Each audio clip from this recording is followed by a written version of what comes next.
miss Infamous, a series of superhero games that hasn't had a release in almost 10 years now. It had 3 games, but in particular, I missed the first 2. In Infamous, you play as every 7th gen protagonist, aka Cole McGrath, who's imbued with the powers of electricity.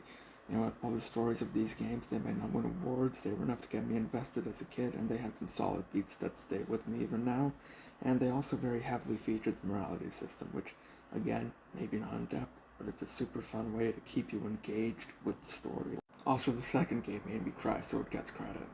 But the appeal of Infamous was obviously in the gameplay, and it did the best thing that you can do with any sort of magic system, and that was expand on the specific power set you have instead of tacking on more and more unnecessary elements, which is sadly what the third game did, which left it feeling more shallow, despite having more powers than the first 2 did. In Infamous, everything revolved around your electricity, healing, movement, attacking, and charging your attacks right back.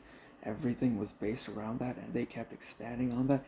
That's what kept it feeling dynamic. That's what gave those games so much depth. Depth that I think holds up incredibly well even today. Also, it was just cool. They were very cool, fun games. It felt very satisfying to wield these powers.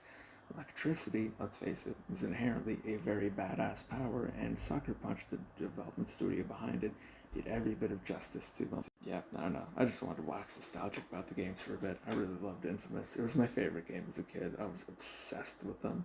If you can play them now, I definitely recommend it. They hold up very easily.